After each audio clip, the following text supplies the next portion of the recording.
Bonjour, bonjour, bonjour, bonjour. Ce matin, j'ai un poids, j'ai un fardeau. Quelque chose qui me travaille depuis un certain moment, qui fatigue aujourd'hui l'Église, en particulier le corps de Christ. Je fais ce direct pour apporter quelque chose, disons ma participation. Donc, nous devons critiquer, bon, pas que je suis devenu homme de Dieu, mais c'est quelque chose que j'aimerais partager avec vous. J'aimerais parler de l'unité de l'Église. Aujourd'hui, j'entends plusieurs personnes qui disent que ce n'est pas possible que l'Église soit unie. Parce qu'aujourd'hui, il y a plusieurs dénominations. Il y a les catholiques, il y a des évangéliques, il y a des protestants, il y a des méthodistes, il y a des assemblées de Dieu, il y a des pentecôtistes et des œuvres missions et toutes ces choses. Et chaque dénomination a comment dirais-je, à sa propre doctrine, à sa manière de voir les choses, à sa manière de comprendre les choses. Mais moi, j'ai une question à poser. Vous remarquez une chose. Dans la Bible dit qu'il y avait 12 tribus en Israël. Et ces 12 tribus étaient réparties dans le désert. Il y avait des camps. Il y avait le camp de Juda, il y avait le camp de Dan, il y avait le camp de Benjamin, il y avait le camp de Ruben et toutes ces choses. Des Lévites. Chaque tribu d'Israël avait son camp. Mais quand la trompette sonnait, parce que la Bible dit que Dieu a demandé à Moïse de fabriquer des trompettes d'argent. Et ces trompettes servaient d'abord à convoquer le peuple de Dieu pour que Dieu parle et à sonner de la trompette lorsqu'il y a de la guerre, pour préparer la guerre. Et chaque fois qu'on venait attaquer Israël, chaque fois qu'il y avait une guerre, chaque tribu sortait de sa tente, chaque tribu sortait de son lieu d'habitation. Pourquoi? Parce que la trompette a sonné. En réalité, nous devons être dans cette logique-là. Parce qu'en Israël, chaque tribu avait sa coutume, avait sa manière de voir les choses. Les Lévites ne devaient pas, comment dirais-je, travailler, ils devaient seulement servir au temple. Chaque tribu avait sa manière de voir les choses. Mais quand la trompette sonnait, tout le monde se mettait au combat. Aujourd'hui, pourquoi est-ce que le diable atteint l'Église? Le diable atteint l'Église parce que l'Église est désunie. L'Église n'est pas soudée. L'Église n'est pas, comment dirais-je, l'Église n'est pas unie. Et ce qui fait la force de camp de l'ennemi, c'est que même Satan en lui-même, il est uni. Satan est uni que les chrétiens. Tout est organisé dans le monde spirituel. Et aujourd'hui, les chrétiens d'aujourd'hui, chacun reste avec sa doctrine, chacun reste avec ses envies. On interprète la Bible comme on le veut. Mais si l'Église de Dieu, nous-mêmes qui sommes apportés, nous-mêmes qui sommes à mesure d'apporter le réveil spirituel dans le monde, nous-mêmes qui sommes à mesure d'apporter, cette paix, cette harmonie entre le monde. Mais si le monde voit une église désunie, si le monde voit une église qui n'est pas soudée, si le monde voit une église en son sein qui est divisée, mais dites-moi, quel réveil pouvons-nous apporter? Non, on ne pourra pas apporter de réveil parce que l'église n'est pas unie. Aujourd'hui, ça me fait mal quand j'entends des personnes dire des catholiques iront en enfer. Non, je suis désolé, ça va choquer, mais les catholiques n'iront pas en enfer. Parce qu'il y a des catholiques qui se consacrent, il y a des catholiques qui ont une bonne vie, mais que certains évangéliques qui pensent que Dieu dort chez eux. Non, la priorité n'est pas dans le fait de savoir que tu es catholique ou que tu es évangélique. La priorité, c'est Jésus. La priorité, c'est Jésus. Même dans l'islam, il y a des choses qui se font qui sont vraies. Il y a des choses qui se font qui sont bibliques. Mais plusieurs personnes disent que l'islam n'est pas de Dieu. Mais il y a des choses qui se font qui sont vraies. Il y a une part de vérité là-dedans. C'est pour dire, ne soyons pas pressés à critiquer quelque chose. Ne soyons pas pressés à critiquer un message, à critiquer une religion. Parce que quand on se met à juger, on prend la place de Dieu.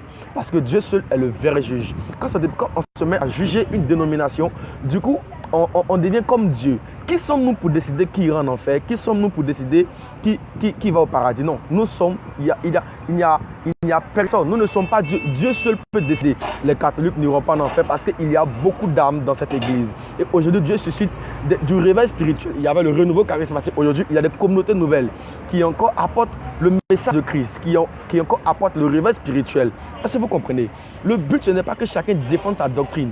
Parce que si on veut rester au fait que chacun défende sa doctrine, l'Église ne sera pas réveillée. La véritable doctrine qu'on doit défendre, c'est Jésus. La véritable doctrine qu'on doit défendre et qu'on doit se saigner, qu'on doit se battre, c'est Jésus. Parce que nous avons un témoignage à apporter. Nous avons un témoignage à rendre au monde. Nous avons une vie à apporter au monde. Parce qu'aujourd'hui, le monde cherche, le monde attend, parce que le monde souffre. Le monde attend quelque chose. Le monde attend une puissance. Le monde attend une révélation. Mais cette révélation ne viendra pas du monde. Parce que le monde en son sein même a un problème. Mais cette révélation viendra de Dieu. de l'église de Dieu, l'église de Christ. Et cette église-là, ce sont les catholiques. Parce que la Bible dit que Christ est le corps, Christ est la tête. Et nous sommes le corps, nous sommes le corps. Or, sur un corps, il y a plusieurs membres. Il y a les mains, il y a les pieds, il y a les doigts, il y a toutes ces choses. Et si le pied droit a mal, les mains viennent soigner le pied droit. Les catholiques font partie du corps. Si on enlève les catholiques, alors il n'y a plus d'église. Les évangéliques font partie du corps. Si on enlève les évangéliques, alors il n'y a plus de corps. Christ seul est la tête. On doit comprendre cela. C'est lui qui a la vision. Et si on reste dans cette histoire de défendre sa doctrine, l'église ne sera pas unie.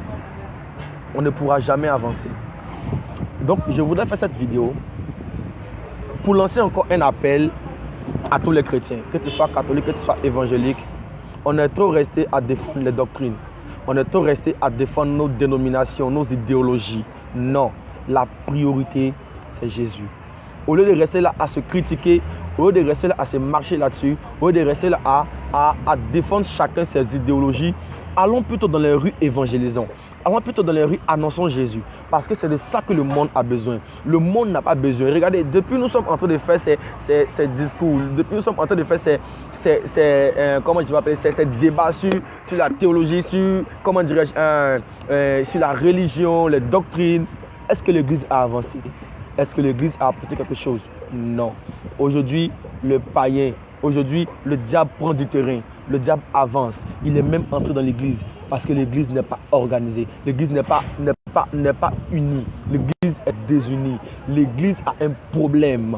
Et nous devons être à mesure de corriger ce problème en arrêtant chacun de défendre cette idéologie, mais en se mettant tous à la patte. Je crois que l'Église ne peut jamais être unie de corps. Ça, c'est impossible.